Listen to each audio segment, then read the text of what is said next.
Shalom, shalom. I just want to go over a quick one with y'all. All praise to the Most High. I be Yahweh Mashiach Shai. And I seen the brother post something like 400 years in Egypt. And that's not necessarily true. And I'm going to go through biblical history and show you how when the Lord say a particular number, it actually means that specific number. And I want to start off with Genesis 15 and 12, right?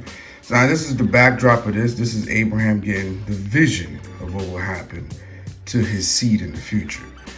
So it reads, verse 12, and when the sun goes down, a deep sleep fell upon Abram. And lo, and horror of great darkness fell upon him. And he said unto Abram, know of a surety that thy seed shall be a stranger in a land that is not theirs, and shall serve them, and they shall afflict them 400 years.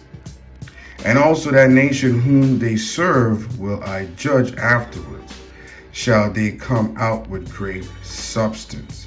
Now, a lot of people say this is basically captivity in Egypt.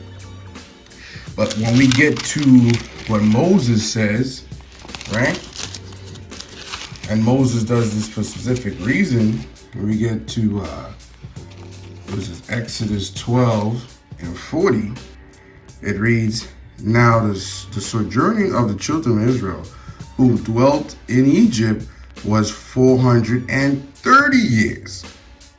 And it came to pass at the end of the 430 years, even the same said day, it came to pass that all the host of the Lord went out from the land of Egypt.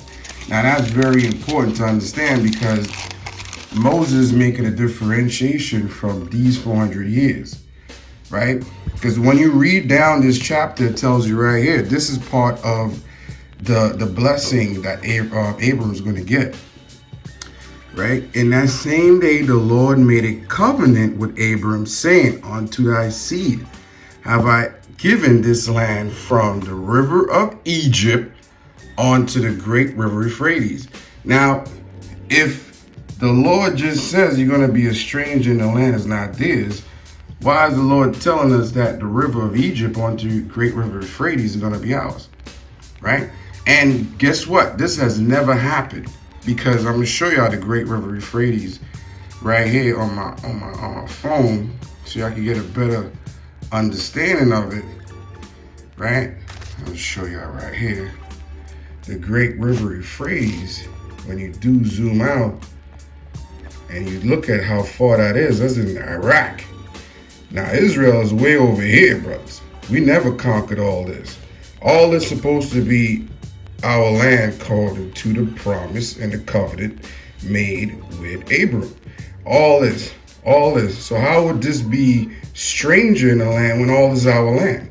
Now, anybody who read the book of Judges knew that the Lord never gave us that land, and he put these same nations right here, right, to teach us war and to keep us in check when we went off, which we did a lot of times. Hittites and Jebusites and all that. So we never conquered all these lands fully. So when you look right here, you're going to see that a lot of these lands was never really ours. So this prophecy never was fulfilled completely, because this hasn't happened yet, right? And what I'm going to show you is, and it's good to get these books right here. It's Bible, Oxford 1611, right? And what I like about this, and it's Oxford, so I'm going to show y'all basically from the Bible dictionary, right, that these records was actually sound. So this is King James. I'm going to scoot down. 47 of the best Hebrew and Greek scholars of the day were divided into 6 groups, and 3 of the Old Testament, 2 for the New, and for the Apocrypha. 2 of the groups were met at Oxford. Okay, so when you read this thing, like these records that I'm bringing up to you from 1611, this is a duplicate of basically what the scholars was going into back then. So it's really good for studying, because you get a good idea of what the Bible was talking about in specific scriptures. Like, say for instance, the New Testament we just read with Abram with the dream. Brothers would say, well, this is Acts right? This is Acts, the seventh chapter, where brothers will say, well, the precept is in here where Stephen goes over and he's speaking about the history, and that's not true. When you read the actual synopsis, they took this out of the original Bibles that we have now. Stephen permitted to answer an accusation of blasphemy. Why? This was basically done by these elders that stirred up the people and the elders of the scribes, right? And they came upon him, caught him, and brought him to the council and set up false witnesses and said, this man cased not to speak blasphemy words against the holy place in the law. That Stephen was prophesying that the temple will be destroyed. So he's doing a rebuttal showing that basically Abraham worshiped God rightly, and how Abraham, right, was given the promise and the covenant, and through him we got the deliverer of Moses, and through him we witnessed to Christ. So he was basically going over all this stuff, which is not the history of Israel per se, but he's basically using an analogy of saying, listen, the reason why Christ is even here to tell us these things because he was prophesied and he was basically witnessed of Moses. So that's what this whole chapter is going into, right? When you read down here, it's going to tell you is a rebuttal. So chapter 6 is basically what's going into what Stephen was doing, healing people and all that, full of the faith, did great wonders and miracles. And they basically held him to the council and saying, listen, you're going off. And this is a rebuttal of what they were accusing him. It has nothing to do with the history of Israel per se, all right? Because what did Christ prophesy that will happen, and it did happen. So we're going to go a little further down, and we get to Luke, right? Which basically in another headline says, Christ cometh, the poor widow, which is Israel. He foretold the destruction of the temple and the cities of Jerusalem. The signs also which shall be for the last days, his exalted them to be watchful. So when you read this, you're reading about these particular topics. This is the subject matter. When people say read in context, that's what they mean. Read subject matter as is. So when Christ gets down here, he's telling them, hey, then he said unto them, nation shall rise against nation, we're seeing now, and great earthquakes shall be in diverse places, and famine and pestilence and fearful sights of great signs of heaven. But before all these, this is what happens. You're going to be taken away, you're going to be killed, you're going to be a martyr, right? Then he goes into, if you could flee, right? He's talking about all these different things. Then he comes down here and he starts to speak about the actual signs of the last days, with the sun, the moon, and stuff like that, right? This is actually spawned upon in Matthew, right? It's actually in Matthew, the 24th chapter. Same thing. Christ foretold the destruction of the temple, what and how the great calamity shall be before it, the signs that are coming to judgment, and because of that day, hour is unknown, right? So that's when you get to here and he says, they shall kill you and deliver you up to be afflicted. It's not talking about now.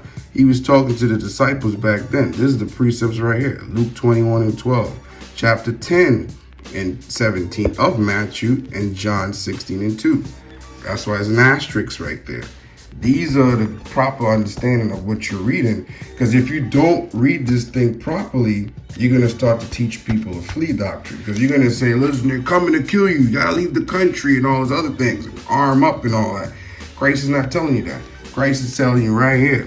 Same thing he told Luke, right? And ye shall hear of wars and rumors of wars. See ye be not troubled. That's an order, right? That's an order. We're gonna get it even in the newer versions of the Bible.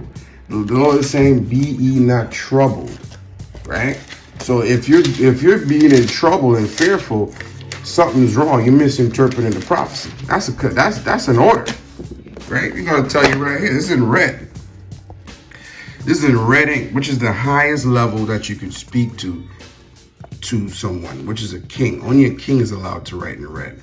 See, but when you shall hear of wars and commotions, be not terrified. For these things must first come to pass, but the end is not by and by. Then ye shall hear of them nations shall rise against nations, and kingdom against kingdom, and great earthquakes shall be in diverse places, and famine and pestilence and fearful sights, and the great signs shall be there from heaven. But before this happened, this is going to happen to you. And you're going to led away captive by the sword, and Jerusalem shall be trodden down until the time of the Gentiles be fulfilled, which is going into the prophecy of Deuteronomy 64th chapter. Because contrary to public belief, right, in this picture, I got this from brothers from HODC, which is profound. Egypt is the only time the whole nation have ever been in captivity. This is the northern kingdom. That is the southern kingdom. That is the southern kingdom, southern kingdom, southern kingdom. This is the only time the nation of Israel ever been in captivity all together, which is Egypt and America. So this prophecy, when you read it, when it talks about the 400 years going back to Abram, it's talking about now. It's the only two times where we have ever been in captivity as a nation in whole. All the 12 tribes in Egypt, all the 12 tribes in this captivity. We were not 12 tribes in Rome, nor Greece, nor Persia, nor Babylon, nor Assyria. So this is why these two prophecies are so profound, because it's the only time the nations ever put us in captivity as a whole, right? And guess what? We go into one of these books right here, written in well, you've probably seen this, but I'm going to just elaborate a little bit on it further. Roman Empire, the Edomites, 1853. To show you how the scholars know what's going to be the time of the end and how it's going to go down. Right, I'm going to start at page 10. The Roman Empire at lengthy entire overturned the Jewish state, right? The second temple being destroyed by Titus Vespasian. We just read that in Luke 21 chapter, where the Lord said at the time the Gentiles would trot down Jerusalem. And professing the religion of Christ, which is basically him bringing forth the fact that he's the Redeemer of Israel, because Israel didn't accept it. We just read that in Acts the 7th chapter, where they was bringing a false charges against him, which they were the first of all nations to embrace, and hold Jacob in captivity till Messiah ben David, which is the son of David, shall appear. The rabbis further assess that the prophecies of the prophets against Esau, Edom, and the cities of Edom have as yet received but a partial accomplishment, and that they will obtain their full fulfillment in the punishment and the destruction of Rome Christian. Letting you know that Christianity is of Rome origin. Understand what I'm saying to you? So this fulfillment and punishment and destruction hasn't happened yet. It's partly, and that goes into Revelation 13:3, where it says the beast was wounded but yet still lived, right? Even when you read the book of Obadiah, right? So understand that thing, that they understand that, and they knew that back in the 1800s when we were picking cotton, right?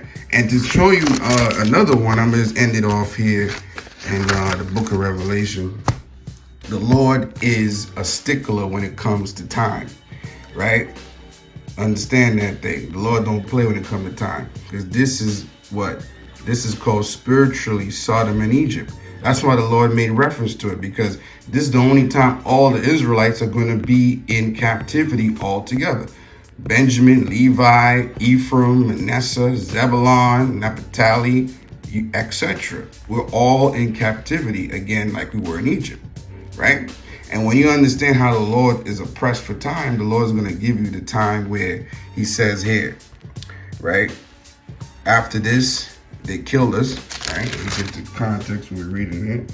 They killed us, right? Our dead bodies shall lie in the streets, the great city. Let me shoot down to verse 9. And the people, kindreds, tongues, 3 days and a half, and thou shalt not suffer the dead bodies to be put in graves. That is exactly 1619, 1620 to 1970, 1969. 3.5 days. The Lord don't shy from numbers. And after these 3 days and a half, the spirit of life from God entered into them, which happened in 1 West, and stood upon their feet, and great fear fell upon them which saw them. That's also in Ezekiel, the 37th chapter as well, right? Because what you understand is you are part of the Lord's army. You understand that thing? And that's why when you rise up here and you take the mantle of being an Israelite, you're part of this army that have great fear. Because when you understand, I'm not going to make this too long, I want to give y'all, actually, I'm going to give y'all Esther real quick, and I'm going to close out. And this is why they have great fear, brothers and sisters. This is why they have great fear. Esther 3 and 13. This is why great fear comes upon them. Now, anybody know the story? This is pertaining to Peru, so I'm going to run through this real fast, right? And the letters were sent by post into all the kings and provinces to destroy and kill and cause to perish all Jews, both young and old, like children and women, in 1 day, even upon the 13th day of the 12th month, which is the month of Adar, to take the spoil them for a prey. Now, this is your King Alfred's plan, your Rex 84, all these plots that they got going on behind the scenes. That's why I tell brothers, this scripture says, be not troubled. You understand? Because when you read down the story, let me read this real quick. When you get to here, right? Verse 6, and Mordecai came again to the king gate, but Haman, right, which was the Amalekite heathen that was trying to kill us, that he got the king to do the decree in chapter 3. Let's see what happens to him, right? And Mordecai came again to the king gate, but Haman hasted to his house mourning, having his head covered. So he's plotting right now. He got the decree, the king is going to kill all of us. And Haman told Zeresh, his wife, and all his friends everything that had befallen him. Then said his wise men. Now understand this thing. These goes into warlocks, witches in the Caribbean. They call obeah on them, right? This is who he told, right? And his Zeresh, his wife, unto him. If Mordecai be the seed of the Jews, before whom thou hast began to fall, thou shalt not prevail against him, but shalt surely fall before him. Now they telling them that because they're going in the left-hand side and they're seeing these different visions. Now let's see what happened. Let's see what happened to our friend here. Our friend Haman. Right? Check this out. This is verse 9. Now we have to fast and all that kind of stuff, but I'm showing you the power of when you attach to the Most High, what he's do. And the king commanded it so to be done, and the decree was given at Shushan, and they hanged Haman's 10 sons. For the Jews were in Shushan, gathered themselves together on the 14th day, also the month of Adar, slew the 300 men at Shushan, but on the prey they laid their hands. But other Jews that were in the king's province gathered themselves together and stood for their lives, and had the rest for their enemies, and slew their foes 75,000. But they laid not their hands on the prey. So what I'm trying to show you here, brothers and sisters, while they plotting against you, the Lord's plotting against them. Haman 10 sons died in the same thing that he had set up for us, what people call guillotines, right? All of his sons died. This is repeated again when you read the Hasmonean dynasty with what's that brother? Judas Maccabee, right? Antiochus Epiphanes, he made a decree to kill all the Jews, and what happened to him? He got jammed up. So don't fear what these guys are coming to do. Understand you serve a mighty God that's going to deliver you out of all this madness that you see here, right? I'm going to close it out with one of my favorite scriptures, right? My brother here, Jeremiah, right? This is what the Lord's coming to do. And that's why the Lord always makes reference to Egypt, and come say the Lord. This is Jeremiah chapter 16, verse 14, by the way. Therefore, behold, days come, say the Lord, that it shall no more be said that the Lord liveth, that brought up the children of the land of Egypt, but the Lord liveth, that brought up the children from the land of the north, and from all the lands whither he had driven them. I will bring them again into their land that I have given unto their fathers. So nobody ain't supposed to be thinking about getting no passport and fleeing nowhere. This is an order the Lord's telling us.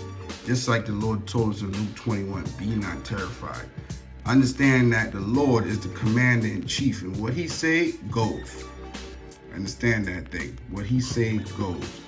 He's gonna bring you into your land. You don't gotta flee nowhere, brothers, and you gotta get no passport. Let nobody mix your head up in that madness. Stay right here, go through the famine and all that, prepare because you know it's coming, and the Lord is gonna put these nations in division, and they're gonna set them to go to war with one another. You understand what I'm saying? That's what's coming. They can't help it because they are lust for power, and their greed is gonna drive them straight to the gallows.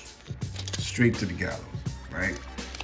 So with that, brothers, hope you got something out of it, right? Try to make it quick as I can. Might be a little long, but nevertheless, I'm just flowing with the spirit.